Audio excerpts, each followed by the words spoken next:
Bueno, en el día de hoy vamos a presentar un panel organizado por el Espacio Trabajadores en Lucha de la Universidad Nacional de General Sarmiento, por la educación pública, Trabajadores en Lucha por la Educación Pública, y contamos con la presencia de dos especialistas de valiosas y reconocidas trayectorias, que van a exponer sobre el impuesto a las grandes fortunas y la renta básica, un análisis de su impacto distributivo. En ese sentido, digamos, vamos a mencionar quiénes son estas personas y mínimamente sus referencias o antecedentes.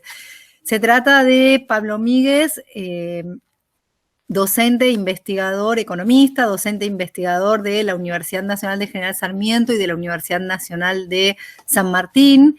En segundo lugar, Sergio Arelovich, que es también docente e investigador de la Universidad Nacional de Rosario, coordinador del Mirador de la Actualidad del Trabajo y la Economía, asesor de la Federación de Trabajadores del Complejo Oleaginoso Gestión Jofra y asesor de la Asociación Bancaria Gestión Palazzo. Buenas tardes. Es un enorme gusto poder tenerlos con nosotros, y les damos la palabra. Esta discusión del libro de Piketty es muy importante, sobre todo porque es levantada por un economista muy reconocido como Paul Krugman, que muestra los datos para Estados Unidos, que cómo había cambiado el ingreso entre 1973 y los años 2000, donde constata con los datos de Piketty que el 90% de los contribuyentes había disminuido su ingreso en un 7%, mientras que el 1% más alto lo había incrementado en un 148%. Y si uno va al 0,1%, el crecimiento había sido del 343%, y si uno va al 0,01%, el aumento había sido de casi un 600%. Es decir, el hecho de la superconcentración de los ingresos y del patrimonio personal parecía ser un dato, excedía la polarización habitual de ingresos y patrimonio propia del capitalismo. Por otro lado, ese porcentaje de riquezas proviene de activos financieros más que del trabajo, esto es obvio, pero además provienen cada vez más, según los datos de Piketty, de la herencia que de la actividad empresarial, ¿no? Entonces, Piketty pone esto con muchos datos, él propone un impuesto progresivo global al capital, que sería una especie de gravamen sobre el patrimonio de los muy ricos, tanto del patrimonio como de los ingresos, ¿no? En el caso de los ingresos, con una tasa muy alta para los tipos marginales máximos muy altos, ¿no? Era algo así como el 80% de impuesto para ingresos mayores al $1.000.000, y también un impuesto anual progresivo moderado para las grandes fortunas de un 1 o 2% anual.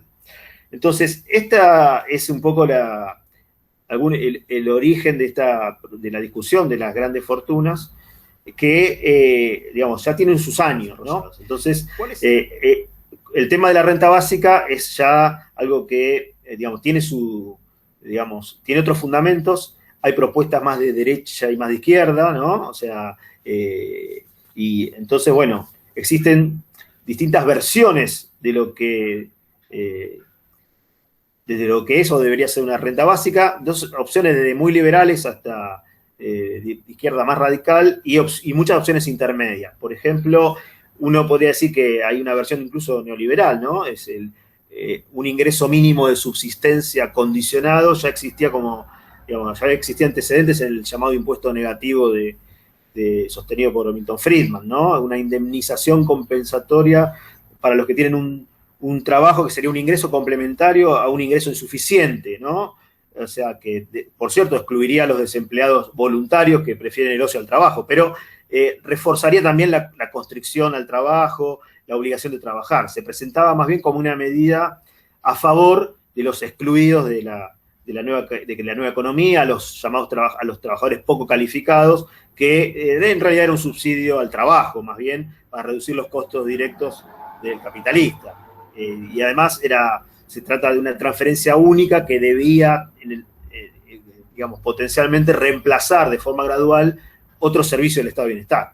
Entonces, eso era, digamos, porque tenemos versiones más bien de derecha, otras más intermedias, como el ingreso de existencia, el ingreso, las propuestas de Van Parijs y la idea de que hay un ingreso social o un dividendo colectivo que se produce, o mejor dicho, la riqueza se produce por la interacción entre ese trabajo presente y la riqueza colectiva heredada de generaciones anteriores, ¿no? Y también, bueno, debates, las redes de renta básica que, por ejemplo, en España existen desde 2002, que proponen un ingreso social garantizado, ¿no? Y que es un ingreso incondicionado, a diferencia de los otros, que propone, por un lado, se propone en un comienzo para lidiar con las consecuencias derivadas de la flexibilización del mercado de trabajo, ¿no? De la precariedad de la relación salarial, quizás de la intermitencia del trabajo, la discontinuidad. Luego van a aparecer otras razones, ¿no? Pero, digamos, ya que el trabajo asalariado es la condición del acceso a la moneda, y bueno, esto puede tener digamos, numerosas interrupciones aún en países avanzados, aparece en un primer momento apoyado en estas razones, y tampoco, y además de ser incondicionado, no excluía el acceso a la salud, a la formación, a la vivienda, o sea, se presupone el mantenimiento del estado de bienestar, no su desmantelamiento, lo mismo que un salario mínimo u otras transferencias, es decir, no estaba pensado en el sentido más liberal de la discusión. Y otras razones que aparecen después van a ser a raíz de los más recientes, ¿no? De los cambios de la organización del trabajo derivado de un capitalismo que podemos ponerle muchos nombres, informacional, postindustrial, cognitivo, eso no es tan importante, donde, digamos, aparece importante señalar el carácter productivo del conjunto de la fuerza de trabajo, sea esta ocupada o desempleada, activa o inactiva, productiva o improductiva, por el hecho de que lo que produce saber, conocimiento, es, la sociedad en su conjunto, es la innovación, el cambio tecnológico, tiene que ver con un aumento de ese saber social general, de lo que Marx en algún momento denominaba en los Grundrisse el general intellect, ¿no? La potencia productiva derivada del conjunto de conocimiento del trabajo intelectual de la sociedad, que, digamos, volvía necesario reconocer el carácter productivo de la sociedad en su conjunto, con independencia de tener un trabajo asalariado. Por eso creo yo que plantea dos cuestiones centrales el tema de la renta básica. Por un lado, la legitimidad de un ingreso de este tipo, es decir, el hecho de que hay que desligar quizás el ingreso de la ética del trabajo, esto no es fácil, aún en posiciones de izquierda. Por otro lado, cómo se financia la renta básica, ¿no? El financiamiento de la renta básica es otro tema que, bueno, es muy discutido, el monto, cómo se financia, a través de qué tipo de recursos deben ser, a qué se debe recurrir para el financiamiento de esta renta básica. A mi modo de ver, al igual que, bueno, esto es lo mismo que el impuesto a las grandes fortunas, ¿no? Tiene que, en realidad, debe venir asociado a una reforma del sistema tributario de conjunto, ¿no? Que acentúe fuertemente su carácter progresivo en términos formales, o sea, leyes, pero también en términos, los hechos, en la administración del sistema tributario, porque a veces no es que falten leyes, sino que la fiscalización y la decisión política son quizá más importantes que la propia reglamentación o el hecho de tener las leyes adecuadas para, digamos, muchas veces están grabados hay hechos imponibles grabados por las leyes, pero que, digamos, la administración tributaria tolera la elusión y la evasión de los tributos. Después voy a volver sobre ese punto. ¿Cuáles son las objeciones habituales que tuvo la discusión de la renta básica y que también sigue teniendo, ¿no? ¿Y cuáles son algunas de las defensas que se esgrimen? Por un lado, se decía en un comienzo, la renta básica erosiona el poder de los sindicatos. O sea, en el sentido de que cuando aumenta el poder de negociación individual, debilitaría la capacidad colectiva, ¿no? Esto se decía bastante. Quienes lo defienden van a decir, pero que permitiría, al revés, ¿no? Permitiría no estar obligado a aceptar condiciones de trabajo inaceptables, ¿no? Generaría una mayor autonomía incluso para una resistencia más radicales. Después se decía también, además, que el trabajo es estructurador de la vida, es un lugar y un espacio de socialización, que esto se opone a la cultura del trabajo, del empleo, y que supondría para ser financiada una reforma fiscal que afectaría a los pocos trabajos estables a tiempo completo. De acá, bueno, sobre estas dos cosas, uno debería pensar quizás que el avance de digamos, de los cambios tecnológicos, de la innovación, sin hablar digamos, la famosa cuarta revolución industrial o el debate sobre el futuro del trabajo, bueno, los empleos estables y a tiempo completo son cada vez menos, son más bien la excepción que la norma. Entonces esto quizás no es un límite para la renta básica. Lo mismo que el hecho de que pueda ser usado como un pretexto para desmantelar el Estado benefactor, ¿no? La salud y la educación, bueno, a cambio de una prestación, de un ingreso que haga que uno lo tenga que procurar en el mercado. Bueno, ese desmantelamiento sucede de todas maneras, aún sin renta básica. Por otro lado, algunos van a esgrimir que una renta básica serviría para que los capitalistas redujeran los salarios, ya que una parte sería cubierta por la renta básica, ¿no? Eso también se decía cuando se hablaba de los salarios mínimos, pero la renta básica, los defensores van a decir, es un ingreso independiente, adicional, acumulable, no es un subsidio a los capitalistas. Y por otro lado, la crisis produce, me parece a mí, también el miedo a perder el trabajo, la aceptación de peores condiciones de trabajo, hay, digamos, el debilitamiento de los sindicatos y el efecto disciplinador del desempleo, digamos, no necesariamente se va a ver reducido por la existencia de una renta básica. En fin, como vemos, ambas propuestas aparecen en nuestra escena doméstica, quizá impulsadas por la pandemia, ¿no? Pero responden a problemas más estructurales de las economías capitalistas, tienen fundamentos distintos, quizás el riesgo es que en nuestro medio queden asociadas a las personas que los impulsan o a los partidos que los defienden, cuando se trata no tanto de una cuestión de una propuesta digamos, coyuntural, sino que tiene que ver con cuestiones más sustantivas del Estado, y de hecho si fuera por cuestiones personales o quién, digamos, hay capitalistas que están a favor de la renta básica, cuando, digamos, Jeff Bezos creo que habló a favor de la renta básica, porque, por supuesto, ante el avance de la automatización necesita pensar en los ingresos de los desplazados, o Bill Gates alguna vez habló a favor del impuesto a las grandes fortunas. Digo, esto no es una cuestión tanto más de persona o de quién encabeza un proyecto, sino que, bueno, son propuestas ante una crisis que, digamos, que queda en evidencia con el gran aumento de la desigualdad y sobre todo en los últimos años, sobre todo pienso después de la crisis de 2008, y las exigencias inesperadas que pone la pandemia. Entonces, la pandemia obliga a sostener ciertos programas, gastos, actividades, a echar mano de recursos que no pueden surgir de los ingresos cuando hay un parate de la actividad. ¿De dónde debe salir? Bueno, es, digamos, o de la deuda o del patrimonio, digamos. Entonces, esto hace que haya mayor, posibilidades de aceptación de estas propuestas, pero, repito, me parece que tienen que juntarse como para pensar en una verdadera transformación del sistema tributario. Algo que, volviendo un poco a lo de Piketty, para ir cerrando, y que tengo miedo de haberme pasado mucho tiempo, el aumento de esas rentas financieras, el aumento de los patrimonios, la concentración de la riqueza,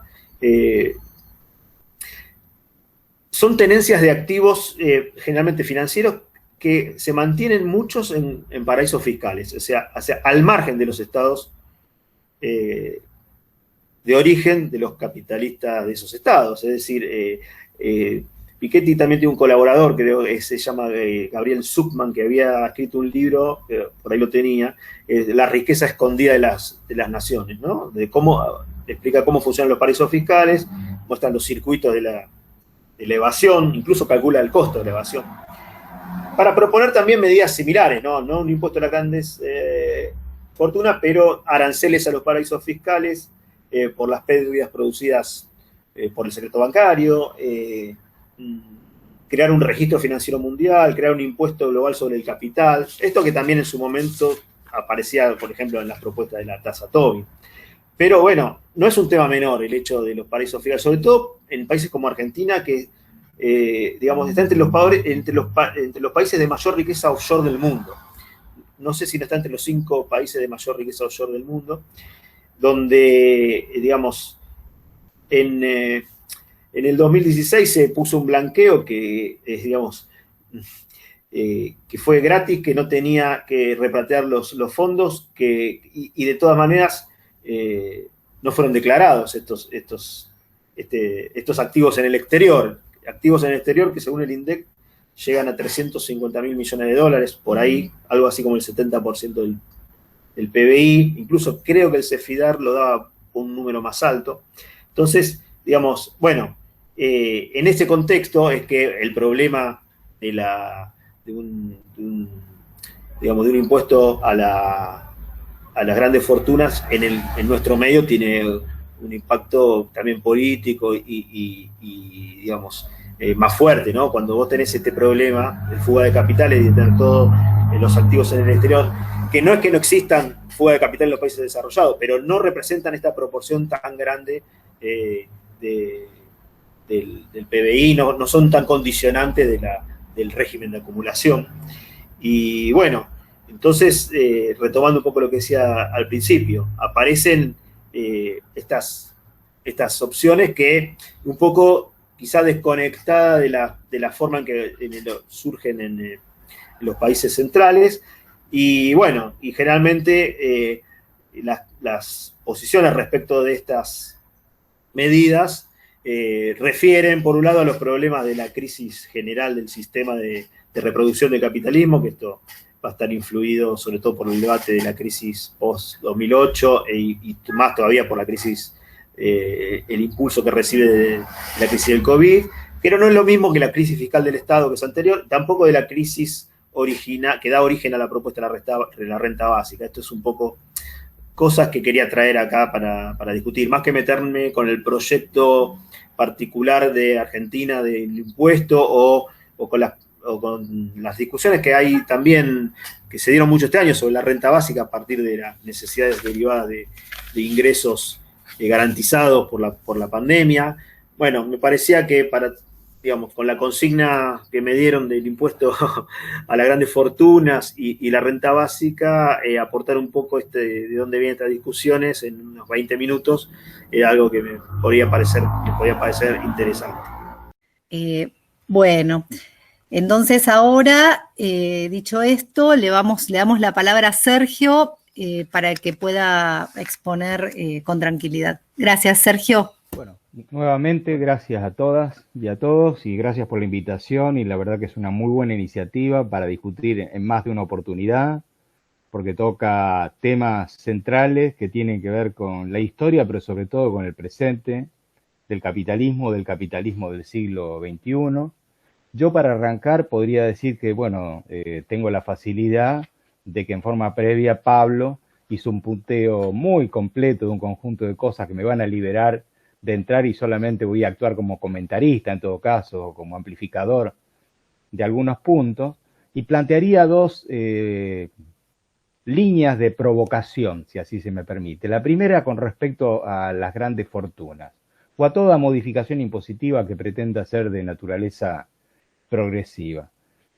Y la voy a plantear de este modo. Toda iniciativa que pretenda atenuar las desigualdades en el capitalismo necesariamente siempre funcionan sobre una estructura de poder de determinada naturaleza, con lo cual la suerte de efectivamente ser positiva en materia progresiva dependerá de si a la vez hay algún plan, hay algún programa, un conjunto de acciones, de resoluciones, de intervención sobre esa realidad desigualadora. De otra manera, más tarde o más temprano, ese intento de atenuación, a partir de lo que es la propia experiencia durante el siglo XXI, de los ensayos de distinta naturaleza ocurridos tanto en el centro como en la periferia, dan cuenta de una vuelta a la situación inicial, un regreso al punto inicial, precisamente por los niveles de desigualdad existentes. La segunda cuestión provocadora que voy a plantear, lo digo con todas las letras, es respecto a la renta básica. ¿Cuándo surge o por qué surge, en todo caso, la discusión sobre el tema de la renta básica? Bueno, a partir de la aceptación que ha habido una transformación en la centralidad que tenía la sociedad salarial. Por lo tanto, la descomposición de la sociedad salarial tal como la conocimos, aunque se ubica en el centro de la disputa entre el trabajo y el capital, está acompañada de un conjunto de otras realidades que permiten en todo caso poner en tela de juicio qué es lo que ha pasado con el acceso a los derechos. Bueno, dicho esto así en forma sintética, lo cual de ninguna manera voy a dar respuesta, sino que voy a arrimar algunas preocupaciones para intentar ampliar lo que estoy planteando, voy a arrancar con el tema de esta iniciativa que está asociada con, esta iniciativa legislativa está asociada con las llamadas grandes fortunas. Y yo ahí me pregunto para trabajar, cuyas respuestas no voy a dar obviamente acá, pero me parece que es una línea sobre la cual debiéramos trabajar, y que están orientadas hacia dos cuestiones. La primera, que es cómo se generan, reproducen y amplifican las desigualdades en el capitalismo del siglo XXI, dado que entiendo que han sufrido mutaciones importantes, relevantes con respecto a lo que fueron las características de la acumulación y la desigualación existente en el siglo XX, sobre todo hasta mitad de los años 70, por ponerle una fecha con la que coincidimos desde el punto de vista de la perspectiva de corte con Pablo.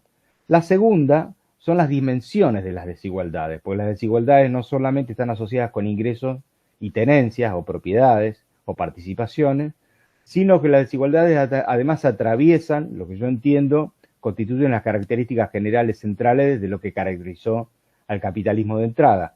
O sea, las desigualdades no se reducen a las relaciones de trabajo y salariado-capital, aunque siga siendo una de las fuentes principales, no la única, de acumulación de ganancias, sino que también se extienden al tema del trabajo registrado o no registrado, que en el caso de la Argentina ocupa un lugar demasiado importante, al trabajo no remunerado y el trabajo remunerado, que también mete la cuestión de género en la problemática, o a las asimetrías en la relación capital-capital, o si prefieren las desigualdades regionales intranacionales, o las desigualdades en las relaciones internacionales y en particular las desigualdades en el poder de asimetría, insisto con este término, entre los estados nacionales y lo que constituye las estructuras corporativas transnacionales, con todo el sistema legislativo que hay atrás, CIADI, compañía, OMC, etcétera, etcétera. Por lo tanto, tratar el tema de las grandes fortunas, que me parece importante y me parece relevante, uno podría discutir el proyecto en sí mismo, pero también requiere mirar en sentido un poco más amplio cuál es el marco en el cual esto requiere ser discutido, al menos desde mi perspectiva. Yo podría hacer un recorrido histórico que es bastante aburrido respecto de lo que pasó en la Argentina, que no es otra cosa que la copia de regímenes que en general en el mundo capitalista occidental se han extendido sobre la base de intentar grabar algunos factores creadores de desigualdades y en el caso de la Argentina están asociados con el tema del impuesto a la herencia. 1907 quizá no es el punto de origen, pero es el antecedente más interesante, que es cuando la provincia de Buenos Aires crea su primer régimen de impuesto a la herencia. Vengo un poco más acá, en el 76, la dictadura no solamente eliminó el impuesto a la herencia, sino que esto fue acompañado, dada la existencia del régimen federal en la Argentina, de todos los regímenes que lo acompañaban de naturaleza o en la órbita provincial. Hoy el único que existe es el de la provincia de Buenos Aires, bastante tenue, bastante atenuado en todo caso, y coexistió durante muy poco tiempo con un régimen parecido de la provincia de Entre Ríos que cuando subió el gobierno de Cambiemos, hace relativamente poco, en el cuatrienio que acabamos de mencionar, fue derogado. Se llamaba impuesto a la transmisión gratuita de bienes. Me parece que sería bueno repasar las condiciones y sobre todo la textualidad y los conceptos que estaban vertidos no solamente en la exposición de motivos, sino que es lo que grababa para ver la posibilidad de volver a pensar en algo de esto. Reitero, esto solamente atenúa los niveles de desigualdad sin sustituir o sin constituir una afrenta a todo el mecanismo que las construye, que la reproducen, que la amplifican. Hay una publicación anual que se puede contestar, si quieren después la posteo por ahí en el link, que es Public Tableau, en donde aparece un ranking de cuál es la tasa máxima aplicada en el caso de los países que tienen un impuesto a la herencia, donde Argentina, por supuesto, no está, porque la tasa es cero, porque no existe tal régimen. Las tasas van desde el 55 al 20% en los casos más altos. Diría que la mayoría de los países centrales, si no todos, tienen algún régimen que castiga el impuesto a la herencia. Chile tiene un impuesto a la herencia cuya tasa máxima es del 25%. Argentina no lo volvió a discutir a pesar de la vuelta a la democracia en el año 83. Me parece que es un tema que uno debiera acompañar, dado que esta contribución por única vez es eso, es una contribución y por única vez. Y creo que en el centro del debate habría que poner si merece o no ser discutido esto como consecuencia de los antecedentes que también hubo en la Argentina y los resultados, si bien dispares según las épocas, ha tenido la presencia de un gravamen de esta naturaleza. Decía que en Argentina el primer régimen fue de 1907 y hay que tener en cuenta que, dada la Constitución y el carácter federal, para toda modificación de esto además se requiere la adhesión de las provincias, lo cual no es un tema menor, pero también permite construir los consensos políticos en grado distinto que si hubiera que concertarlos de una sola vez y al nivel nacional. En el año 91, en pleno menemismo, se creó en la Argentina un impuesto que se sustituyó a uno viejo, que es el impuesto a los bienes personales, que reemplazó de alguna manera lo que era el impuesto al patrimonio. Se hizo con la idea de que dure poco tiempo, pero a partir de la reforma del 94, el sistema de jubilaciones y pensiones, bueno, bienes personales terminó tributando el 90% de su recaudación, ANSES, para atender el enorme agujero que había dejado la reforma que creó el sistema de administración de jubilaciones y pensiones en el año 94. Por supuesto, bienes personales nunca alcanzó para esto, porque además siempre fue un impuesto de envergadura pequeña, mucho más a partir de la reducción de alícuotas que generó el macrismo y sobre todo por la nutrida cantidad de exenciones sobre los principales activos financieros que existen alrededor de este gravamen. Si hubiera que discutir nuevamente el impuesto a las grandes fortunas, yo en una segunda instancia pondría al menos estas dos cuestiones que estoy planteando, ¿no? El impuesto a la transmisión gratuita de bienes, que es el impuesto a la herencia, así se lo conoce, aunque no se trata solamente de herencia y de división o de administración de hijuelas, tal como lo diría un jurista, sino también el tema del impuesto a los bienes personales. Una cuestión que me parece interesante, que tiene que ver con las desigualdades, es el siguiente. AFIP, desde 1998, publica regularmente, más o menos en el mes de septiembre, un anuario. El anuario se llama Estadísticas Tributarias. Los primeros eran horribles, los fueron mejorando, les faltan cosas, pero tiene unas cuestiones comunes que son interesantes de ser vistas, sobre todo por la homogeneidad en la construcción de las series. Entre ellas una que voy a mencionar, que me parece está asociada a esta. En la Argentina hay hoy aproximadamente 1.100.000 personas, empresas, digamos, sea personas humanas o sociedades regularmente constituidas inscritas en el régimen del IVA, el impuesto al valor agregado. De este 1.100.000, aproximadamente 200.000, aunque activas son unas 150.000, son sociedades constituidas regularmente, sociedades anónimas, sociedades de responsabilidad limitada, etc. El anuario, entre otras cosas, publica el contenido de las declaraciones juradas anuales del impuesto a las ganancias de estas empresas y permite un conjunto de lecturas interesantes, si bien algunas cosas funcionan solamente por la suma de las partes y con esto no alcanzaría porque uno necesitaría mirar las transacciones entre las propias empresas, pero algunos agregados son válidos de ser practicados. Entre ellos, por ejemplo, el que voy a contar ahora, que es cuál es la tendencia de la composición de la ganancia declarada por las sociedades comerciales en la Argentina en el año, bueno, yo voy a trabajar con una serie que va de 2009 a 2018, que es el último dato disponible, 2018. ¿Y qué es lo que dice esto? Bueno, la forma particular que tienen los balances y las declaraciones juradas del impuesto a las ganancias permite discriminar si la ganancia tiene como origen la actividad principal, es decir, si la ganancia tiene como origen la explotación del trabajo asalariado directo, o si la ganancia tiene como origen cualquier otra fuente, que puede ser el trabajo asalariado en otras empresas o en otros países, o la ganancia de naturaleza financiera que en principio no estaría asociada con la explotación de trabajo asalariado o de ganancia por transferencia. La curiosidad, o la brutalidad en todo caso que devuelve la lectura de esta serie, es que en términos promedio, en ese periodo de tiempo, 2009-2018, aproximadamente el 55% de la ganancia declarada por las empresas es la ganancia por la actividad principal, o sea, es la ganancia derivada de la explotación directa de trabajo asalariado. En cambio, el 45% restante es por la existencia de subsidios, por ejemplo, los estados, nacional, provincial, municipal, por las diferencias de precios, por la imposición de condiciones a las otras empresas que no son sociedades comerciales, por las ganancias financieras, y me permito, en todo caso, plantear que evidentemente una parte importante de la ganancia no proviene de la creación de plusvalía vía explotación del trabajo asalariado, sino que no es ni más ni menos que la exteriorización de la existencia de una masa crítica e importante de capital ficticio en términos de lo que construyó Marx. ¿Qué significa esto? Bueno, que esto es uno de los factores que me parece generan y reproducen las desigualdades precisamente porque una parte importante de estas ganancias están eximidas de los impuestos o permiten en todo caso dilaciones, diferimiento, formulación de instrumentos de elusión o de evasión,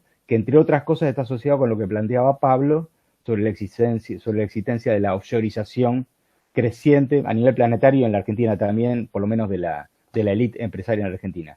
Bueno, a la sazón me toca ser veedor en la causa Vicentín propuesto por la Federación de Trabajadores y por el Banco de la Nación Argentina, con lo cual tengo la fortuna, por decirlo de alguna manera, de mirar en directo y en un caso concreto particular cómo funciona este proceso de offshoreización, nada diferente de lo que uno puede haber leído en los manuales, potenciado porque va mucho más allá de toda la imaginación posible de las interpretaciones del proceso de elusión, evasión, exteriorización de capitales, formación de activos externos bajo la forma que quieran darlo.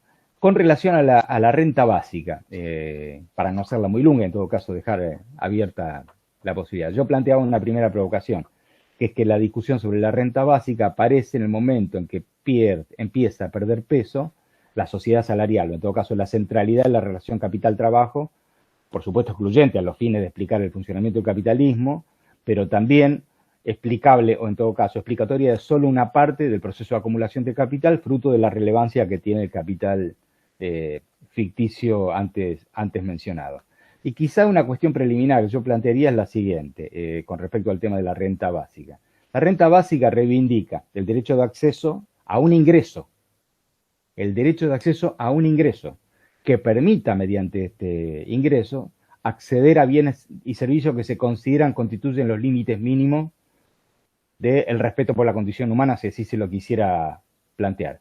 Ahora, hay debates previos que inclusive se parecen bastante previos y muy previos, que se parecen bastante a estas discusiones que estamos haciendo ahora con respecto a la renta básica, y son las siguientes.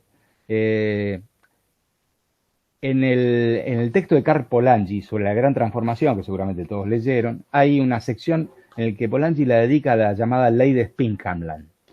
Entre el año 1795 y 1834, primero por iniciativa de un condado, el de Berkshire, después extendido a otros condados, la corona se comprometía a pagar a los trabajadores, porque eran los que trabajaban y que incorporaban a su familia y a sus hijas e hijos, a los trabajadores, un adicional para el caso que el salario no le alcanzase para poder comprar determinada X cantidad de libras de pan.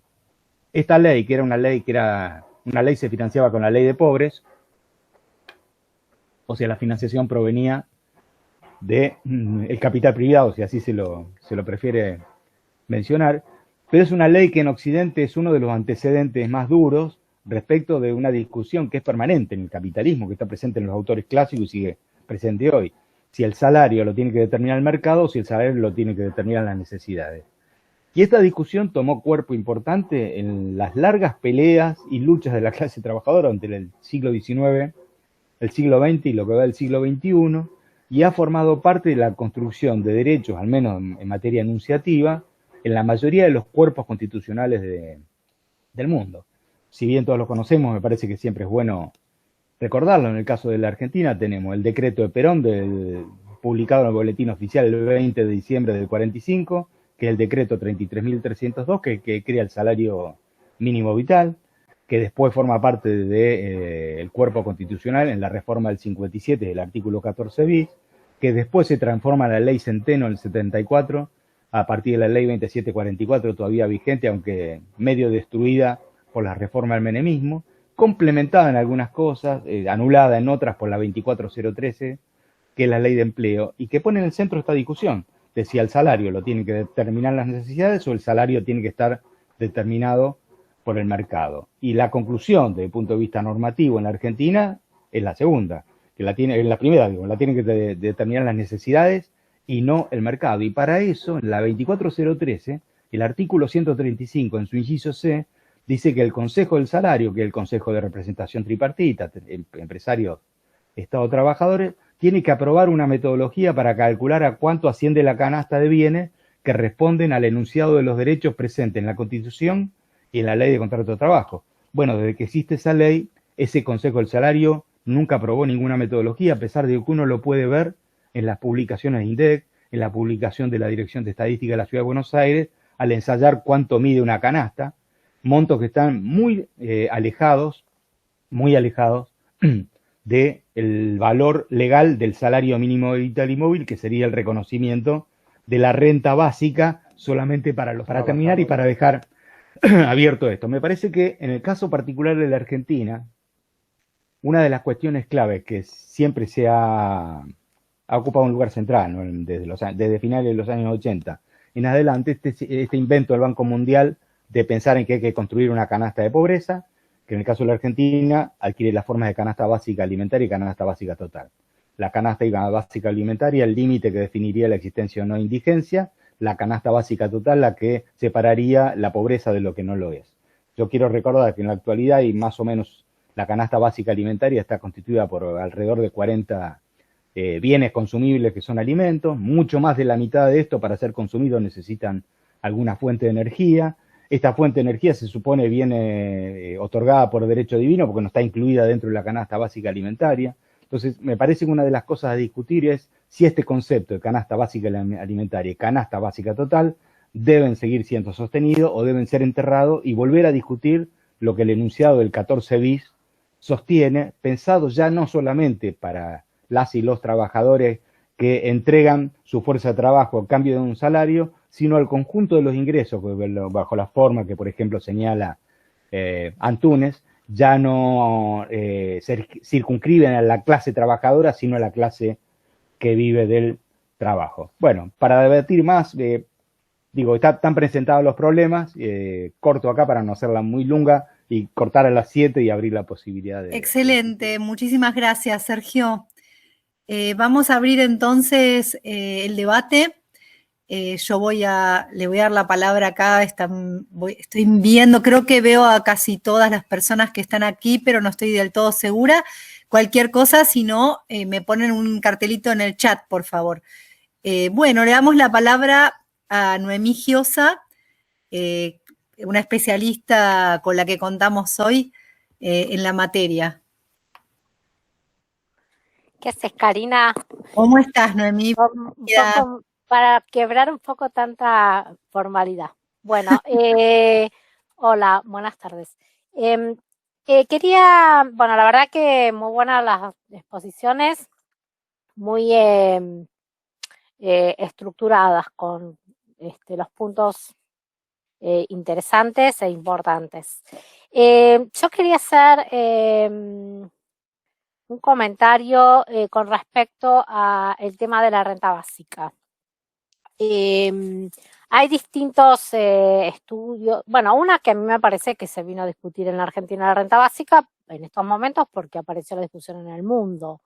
Entonces se empezó a discutir acá también, digamos, ¿no? Me parece que es una cosa rebote, no apareció la discusión de la renta básica en América Latina y el mundo la toma, te digo, pero es una apreciación nada más, eso no importa.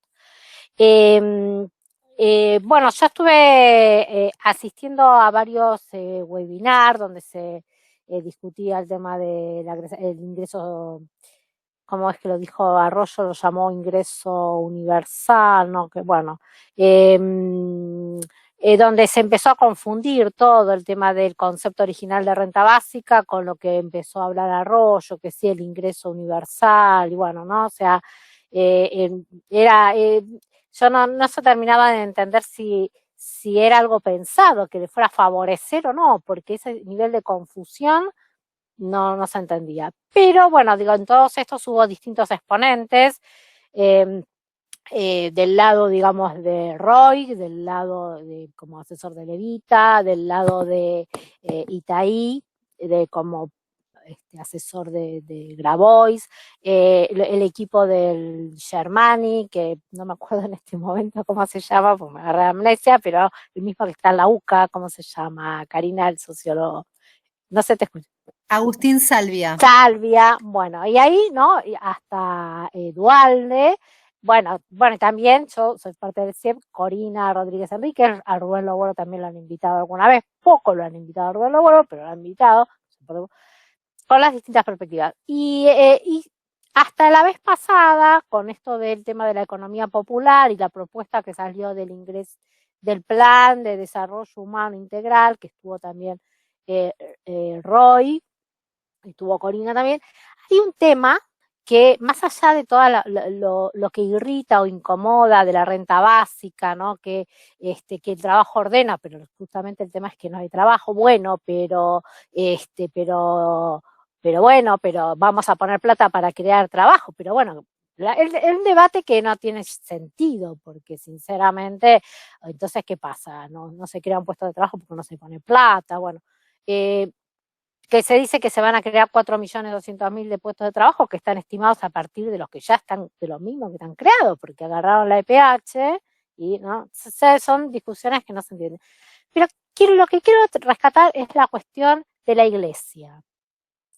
La cuestión cristiana del trabajo porque esto aparece en el límite, aparece en el Germani, que uno diría, aparece en Roy, con toda la intelectualidad que tiene Roy, el academicismo, aparece en Roy.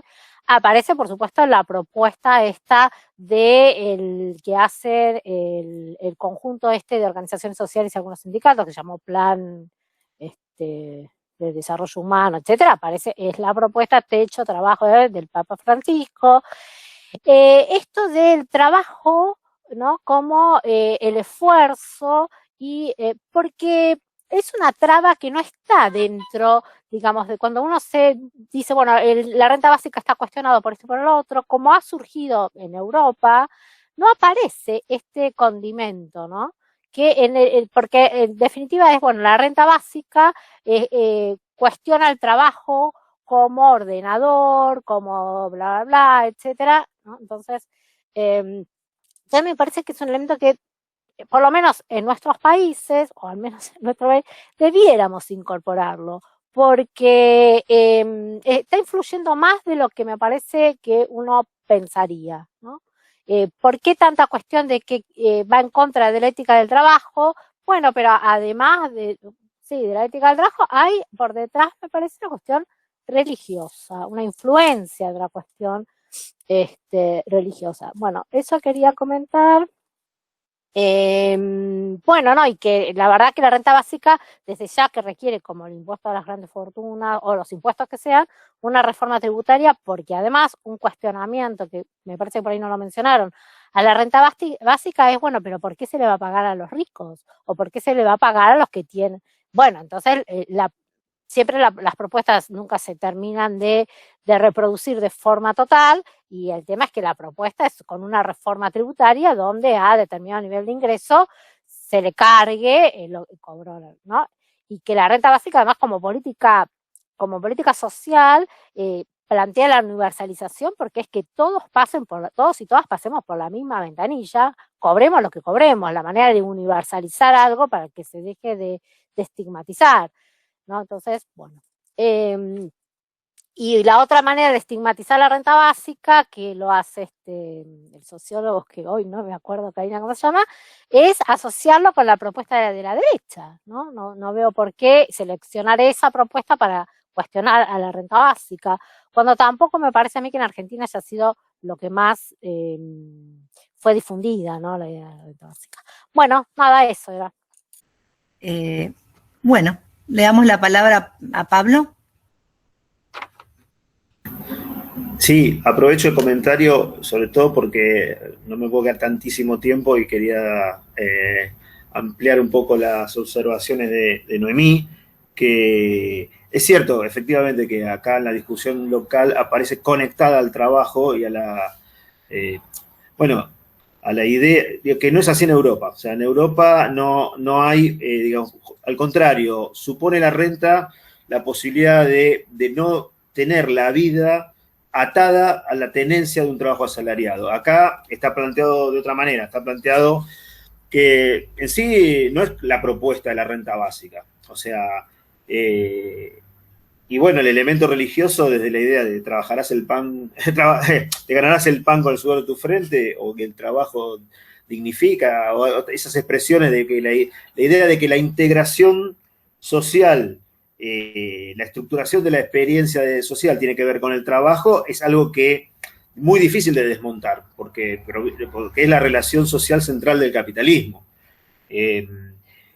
Muchos de los autores que provienen de la tradición, digamos, que apoyan la idea de la renta básica, por ejemplo, del marxismo italiano, planteaban ya en los 70 la idea de rechazo al trabajo, del rechazo a la disciplina asociada al trabajo. Esto acá no digamos, para nada viene por ahí, pero, digamos, lo que tiene es que cuando se plantea la integración ligada al trabajo, es muy, plantear algo alejado del trabajo supone la exclusión. Esto es un poco complejo de ver en América Latina, porque por supuesto es muy diferente de los mercados de trabajo de los países desarrollados, pero bueno, creo que si para ellos es difícil despegarse de la ética del trabajo, acá es todavía mucho más.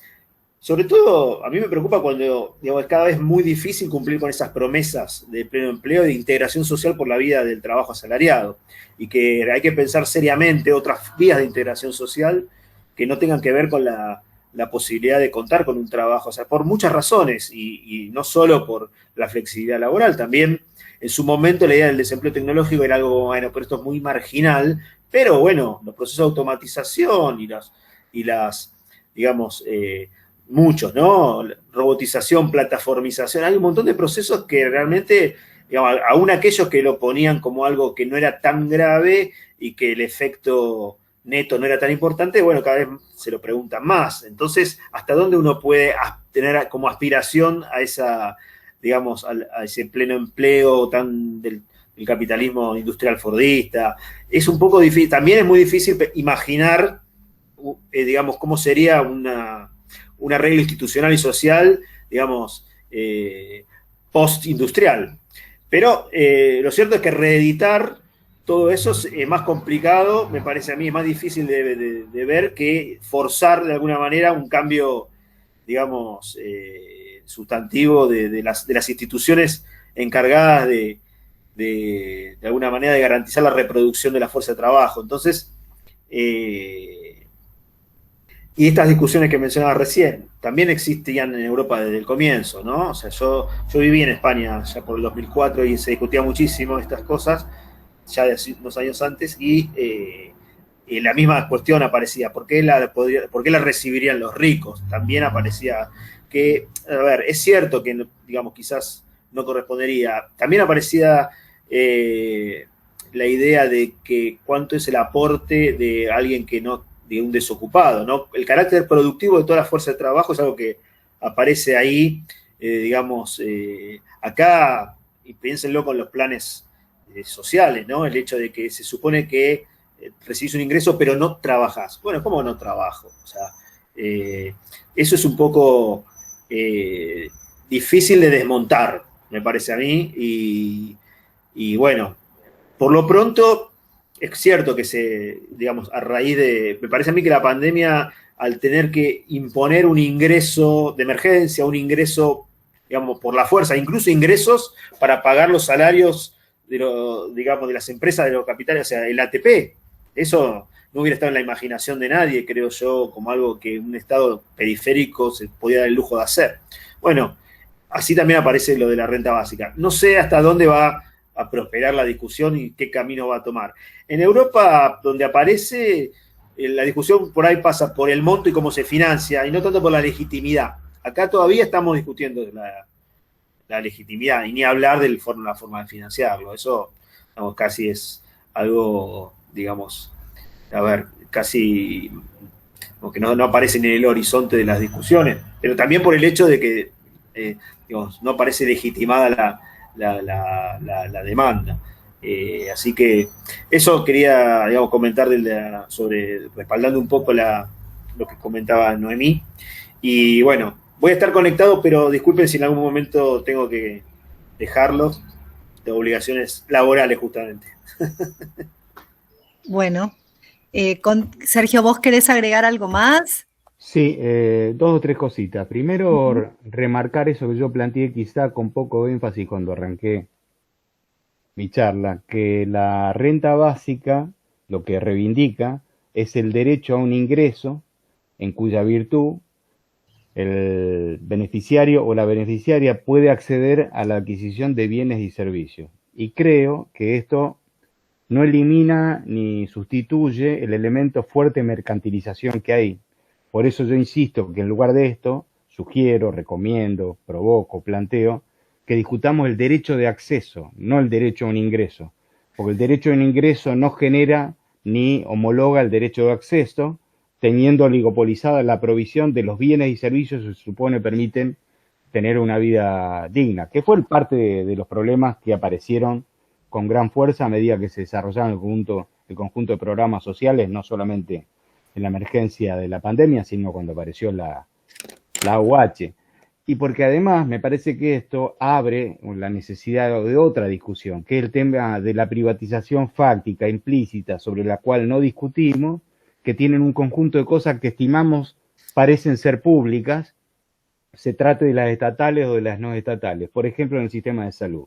El sistema de salud provisto por el Estado Nacional o por los estados provinciales tienen una enorme cuota de participación privada, principalmente el rubro medicamentos y en segunda instancia en el del todo del sistema de diagnósticos que es en la Argentina, de naturaleza privada. Pero lo mismo pasa con las obras sociales sindicales, con lo cual el derecho de acceso es un derecho de acceso que no tiene que ver con un ingreso, sino que tiene que ver con la vida digna, con la recuperación, etcétera, pero que no está garantizado como consecuencia del largo proceso de avance de la privatización en un conjunto de áreas sobre las cuales intervienen los estados o no los estados, digo entidades públicas como el conjunto de las obras sociales sindicales y que me parece en forma también parte del trabajo. Una cuestión, a partir de la cita que hizo Pablo sobre el tema de las economías de plataforma, que me parece un tema imprescindible para ser incorporado, hay mucho escrito sobre la materia, no me voy a meter en esto. Quiero contar solamente que en un trabajito que hicimos con el MATE, con el Mirador, vimos que entre el 2 de enero del 2020 y el 20 de noviembre del 2020, leyendo la segunda sección del Boletín Oficial Nacional, en el cual se publica la creación de sociedades con radicación en Inspección General, o sea, en Capital Federal, o sea, en la Cava, digamos, porque estamos hablando de las publicaciones de la Inspección General de Justicia.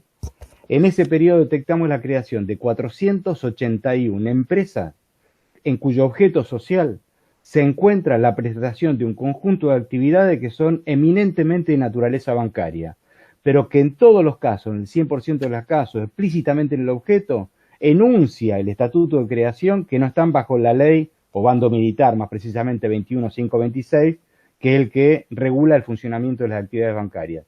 Ese conjunto de sociedades, que solamente en el caso de Cava, que obviamente será lo mayoritario, pero que en el interior del país también pasa en los organismos provinciales, hacen referencia a esto, a la ausencia en materia regulatoria, cuando la competencia con lo que es el área tradicional se traduce en una forma particular de precarización del trabajo como consecuencia no solamente de la desigualación de derechos de los trabajadores, sino la ausencia regulatoria por parte del Estado en una materia más o menos sensible, como el tema del otorgamiento de préstamos, la administración de pagos, la emisión de tarjetas de plásticos, el dinero electrónico, la banca electrónica, me refiero a la banca digital, etcétera, etcétera. Gracias. Bueno, muy bien, muchas gracias. Dice Noemí, yo no veo ese cuestionamiento a que la RB, ¿qué es Noemí? pondera a los consumidores. La renta básica. La renta básica, porque con ese criterio también el pago de salarios pondera a los consumidores. Y no creo, yo creo que son dos debates diferentes, no me parece eficiente, digamos, mezclar el tema de la oligopolización de mercados y la influencia en los precios y la renta básica, como dos comentarios.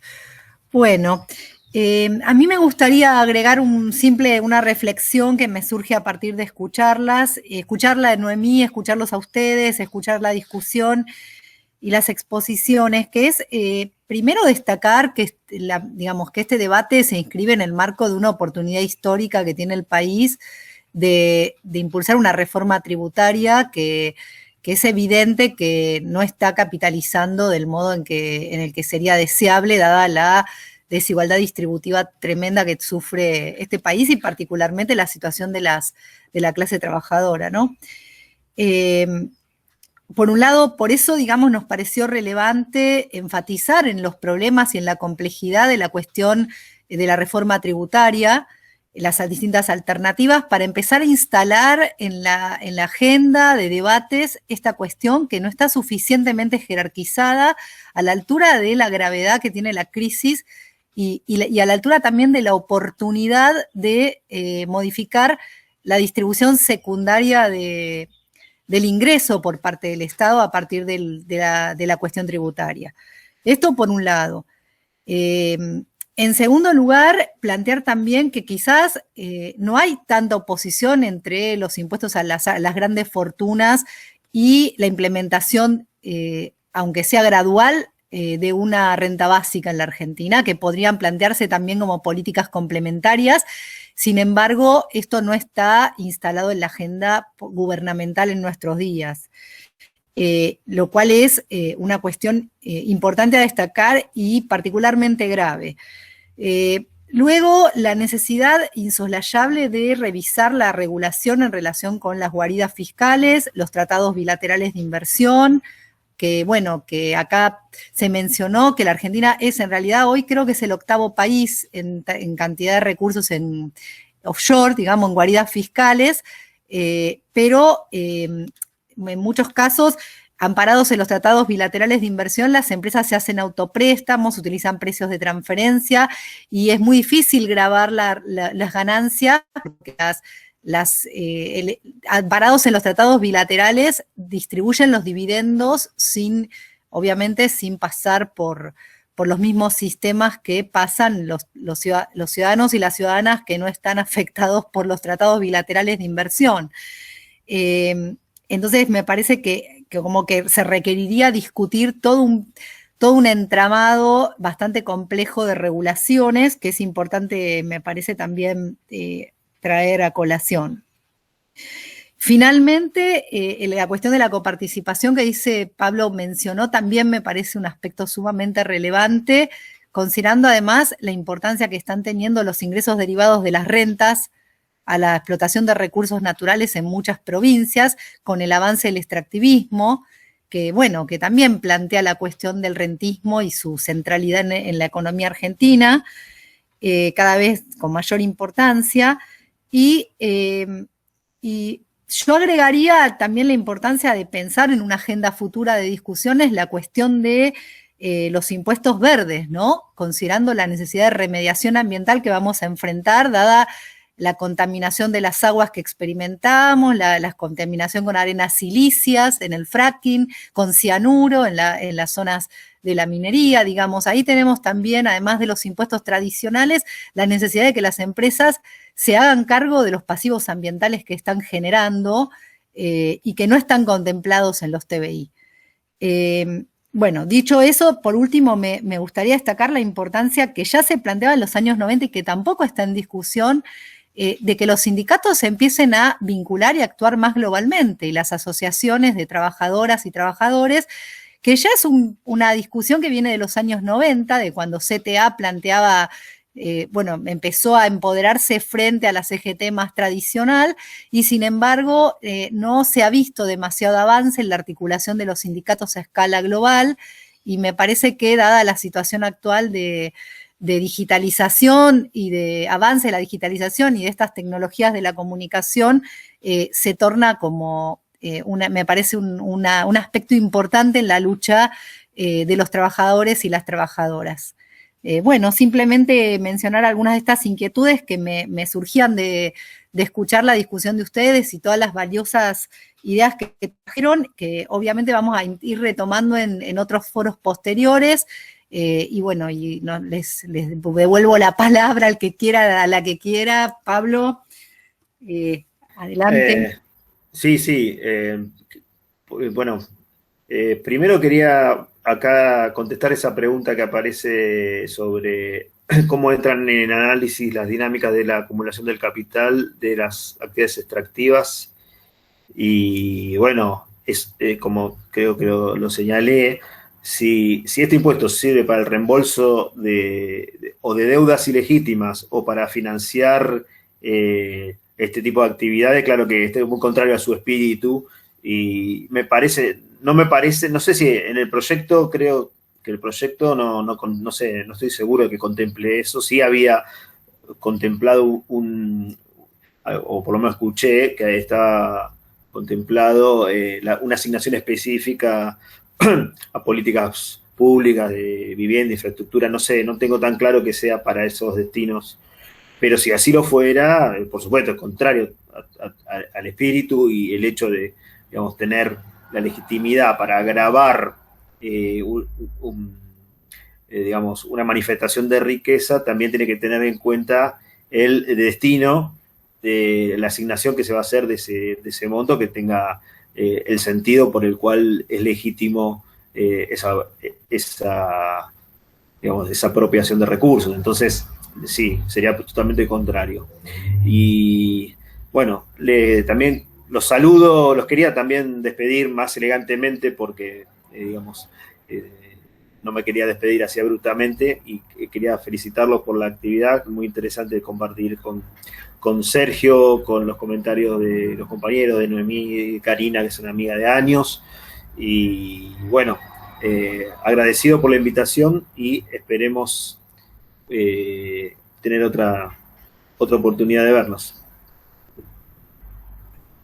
Sí, desde ya, Pablo, muchas gracias bueno, a todas, porque podemos ir cerrando, salvo que tengan ganas de continuar un ratito más. La actividad más o menos está llegando a su fin. No sé si, Sergio, después vos querés intervenir un ratito más, pero muy agradecidas y agradecidos, Pablo, por tu presencia acá. Seguramente te vamos a volver a convocar y entendemos que es el año difícil, estamos todos y todas complicadísimas y bueno, y complicadísimas. Así que gracias, muy generoso de tu parte, Pablo, gracias. No sé si Sergio, querés quedarte un ratito más porque no tuviste ocasión de retomar la palabra. No, de ninguna manera. Y bueno, felicitaciones, gracias por la invitación, están buenas estas iniciativas.